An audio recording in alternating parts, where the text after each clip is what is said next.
Thank you, Kobe. I'm joined by EpicSkillshot and Dominate after a must-win game there. You got it. You're guaranteed to play a tiebreaker either against Teammate or Gravity for a spot in the playoffs.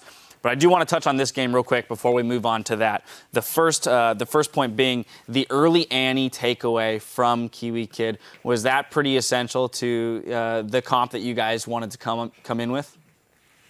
I'd say Annie's a champion that I've been playing a lot this week, and I played yesterday. Sure didn't go so well, but Annie's one of those champions where you just go in, get a good initiate off, and you can just win a team fight. And what happened was we had Sejuani as well, so it made it really easy for us to have team fights. Either Dom initiates or I initiate, and then we can just follow up on each other and just kind of get a wombo combo in and do great things. And then the next thing I want to touch on is this really interesting roam that you guys had at level 3 down to the bot lane. We see that stereotypical lane swap. We're pushing in. Level 3, we're going to dive.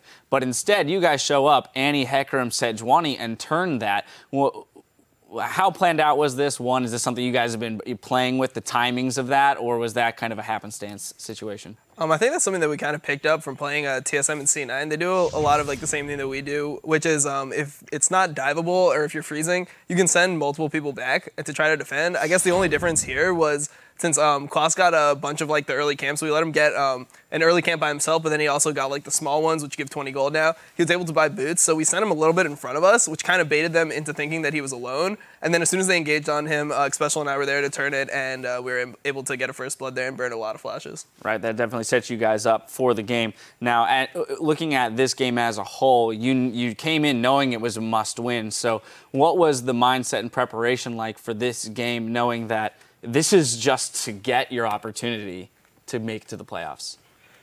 This season has been really frustrating for us. We came in with really high hopes, and we haven't been doing so well, and it just looks like the pieces are falling into place, and we're running out of time as well.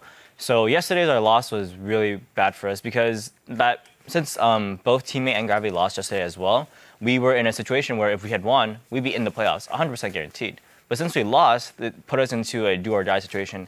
And it was frustrating for us, but at the same time, it was again, do-or-die. So we have to just win. And honestly, if we can't win against these teams, we don't deserve to be in playoffs. So it was a must-win, but at the same time, if we don't win, then things aren't going the way we planned.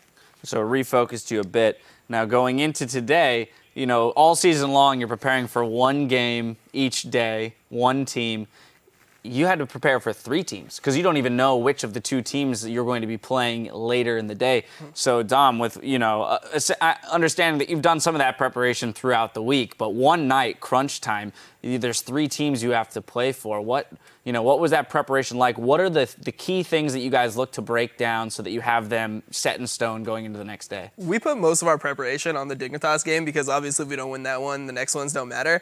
And what we have to our advantage here is we get to see these teams play in the next game right now. So we'll be watching that game intently and kind of finalizing our prep based off that. We did preliminary prep, just noticing what they play. For Gravity, they play like 80 different champions, so it's kind of difficult to like have a solid prep down for that. But we know how these teams play, and it's really just about playing the comps that we've practiced because we believe that they're strong, and just getting a good draft. If we get a good draft and we play the comps that we practice, I'm fairly confident that we should be able to do well as a team. All right, now looking at that matchup, you guys are going to have the opportunity, as you stated, to watch it.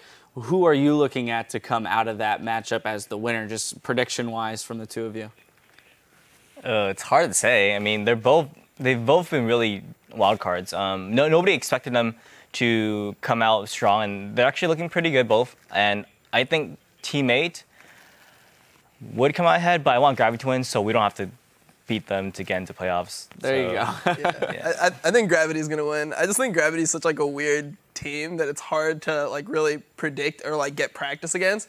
Because for example, like you play against all the same teams that are playing the Lissandra, Annie, and all these standard mid laners, and then you play against Gravity and it's like Rumble mid, Fizz mid, Urgot mid, just like random champions. Like they might go Taric mid next game, like you never know. So it's just kind of an awkward team, and I think that throws a lot of their opposing teams off guard because they're not able to really predict what's going to happen in the game. You don't really have that formula for, oh, he's going to power spike at this point. Whereas like Urgot, maybe he power spikes in the mid game as soon as he gets his Mirror mana, but before that he seems kind of strong. So you don't really know when you have your opportunities to fight. Whereas versus teams like Team 8, they're a little bit weird too, but you have more of an idea of what opportunities you have. I mean, Oriana's been more standard champion. We've seen her for like years in LCS and competitive level play. So I think it's just easier to play against Team 8. So I hope Gravity wins, and I also think they'll win because I think they've been playing pretty strong lately. All right, just a little bit of a non sequitur. We heard Kobe and Zyrene talking about it there as we were getting set up for the interview.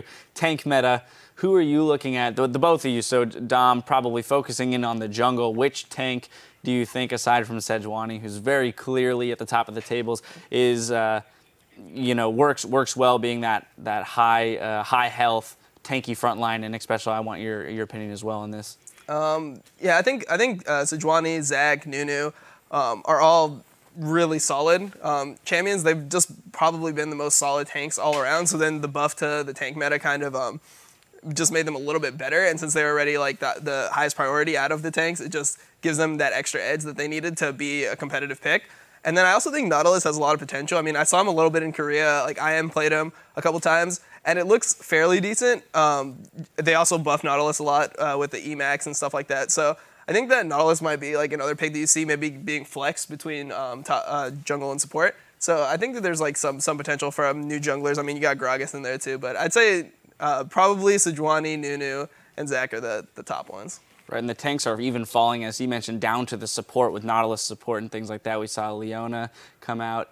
So, as a support player, are you happy to see it trend that way and be like, do you enjoy being a tanky frontliner, or are you looking for that fun stuff like Annie? Honestly, I think support has been really balanced in this past season.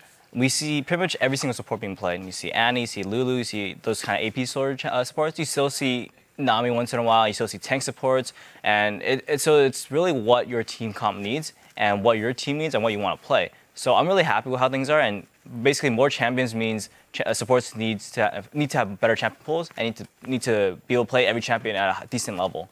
And I like that. It's fun to play, Nautilus one game and then have to switch to Annie and then maybe go to Leona. There's very different playstyles. Yeah, well, this season itself has not disappointed in terms of unique champion picks. Well, gentlemen, I want to congratulate you again on that win. I know you've got some prep to do, and you got to get comfy to watch this next game that's coming up. So, again, congratulations. We still have more league coming your way. When we come back, Gravity will take on Team 8 in a battle for a playoff spot, while the loser will face these guys in a tiebreaker later in the day. Stay with us.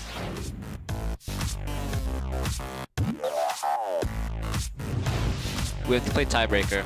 That's it. And we don't go to Ramen Festival. Oh yeah, if we win, we don't go to Ramen Festival. No! Oh my god. Wait, what's Ramen Festival? It's a festival with ramen. Baiting Gamsu, That's or a bait! Quas rather, into this one. Perfectly done. Quas flies through. Initiation coming from Dignitas could be better. Quas right into the middle of the fight. Fears 4, and the back line's getting hit up. We should split one bot. Okay. Oh, you got it. Go. Careful. We're fighting. Yeah, we're fighting. I'm just taking turn. I'm taking turn. Shiberu, come, protect me. Yep. We can take turn on the next wave. Great Yushi. Goes. There he goes. That's a gotta nice charge left TP. bounce. The party's on. Frozen Tomb goes out, dealing a lot of AoE damage to Dignitas. It's going to be Team Liquid taking down Team Dignitas.